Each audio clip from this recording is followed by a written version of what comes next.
Shalom shalom nshuti bavandimwe, twongeye kubaramutsa tubifuriza amahoro y'Imana. Tunejejwe no kongera kuganira ku byanditswe byera, kuko ibyanditswe byera Dawidi yaravuze ngo ni itabaza ry'ibirenge byacu, kandi rwose umuntu iyo arifite ntabwo abasha kuyoba. Imana yacu nihimbazwe. Uyu mwanya Imana yambaye ijambo rivuga ko dukwiye gushima mu bibi no mu byiza, kuko ariko Imana ibishaka.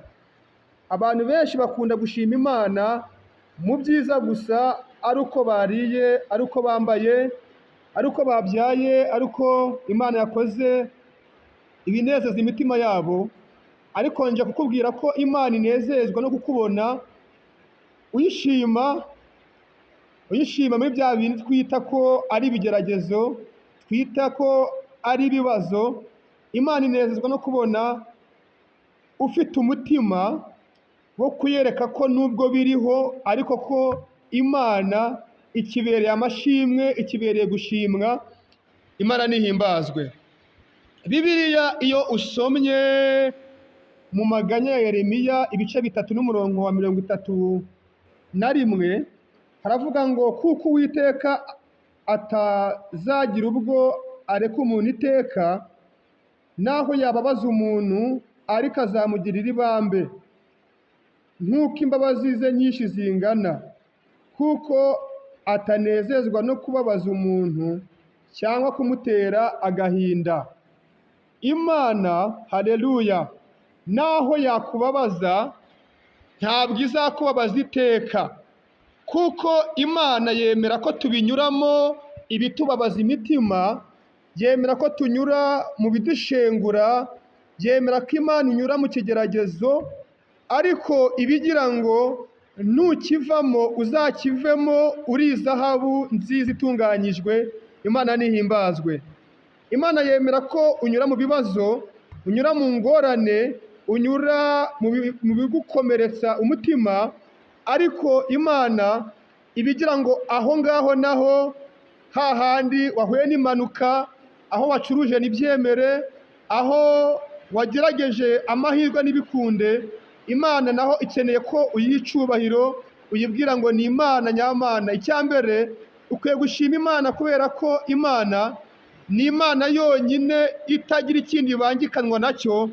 Kandi njya nkubwire ngo Imana kugira ngo ibyo bikubeho nuko iba yabyemeye. Rero iyo utayishimye, iyo utayihaye icyubahiro, ntabwo inezezwa nabyo, kuko Imana inezezwa nuko ubinyuramo ukazavamo uri umuntu ukomeye, uri umuntu ubereye guha abandi ubuhamya, ubereye gukomeza abandi. Nta kindi Imana ibikorera, si uko ishaka ko ikubabaza, ishaka kugira ngo ikunanize, oya, kuko Imana yemeye ko na Yobu abinyuramo. Ariko Yobu uyu munsi tumufatiraho icyitegererezo. Imana nihimbazwe.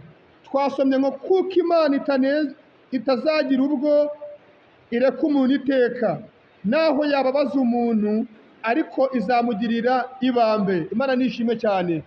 Umuririmbyi yaravuze ngo ibyo tunyuramo ni ubuhamya bw'ejo hazaza. Haleluya. Ni ibituma ugira amashimwe, ni ibituma Imana ihabwa icyubahiro, si uko Imana ikwanga. Reka twongere dusome ijambo ry'Imana riri muri Habakuki ibice 3 umurongo wa 17. Haravuga ngo naho umutini utatoha, inzabibu ntizera imbuto, bagahingira ubusa imyelayo, n'imirima ntiyera imyaka, n'intama zigashira mu rugo, n'amasho akabura mu biraro, nta kabuza ko nishimana Uwiteka, nanezezwa n'agakiza ke. Imana nihimbazwe. Imana yishimira ko unezererwa mu gakiza kayo. Imana nihimbazwe.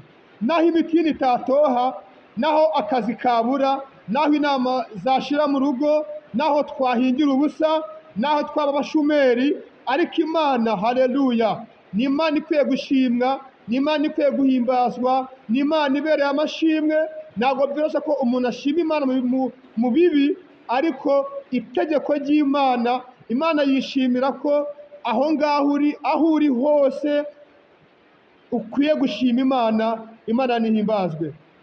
Iyi ni mesaje Imana impaye kugira ngo ubwire ko Imana ikwiye kunezezwa, haleluya, no kukubona atari uko wariye, atari uko wambaye, atari uko ufite akazi keza, atari uko wabyaye. Yego nabyo ni byiza ko tuyibishimira, ariko situwasiyo yose iyo ari yo yose urimo ukwiye kunezerwa, ukwiye gushimira Imana. Satani ntakwihebeshe.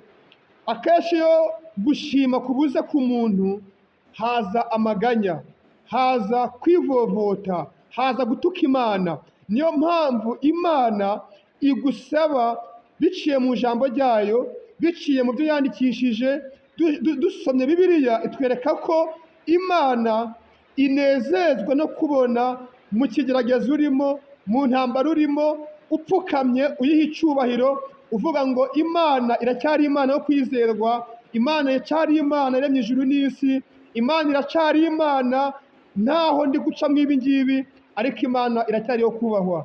Ndabasengeye kugira ngo Imana ibashoboze, Imana ibahe imitima yo gushima, Imana ibahe imitima yo kuyinezeza, no mu bibi ducamo, no mu ntambara ducamo, hose dukwiye gushima Imana. Imana ibashoboze, Imana ibagirire neza, Imana ibagure, mugere ku gihagararo cyiza cyo gushima Imana mu bibi no mu byiza. Shalom, shalom. Imana ibahe umugisha mu izina rya Yesu. Amen.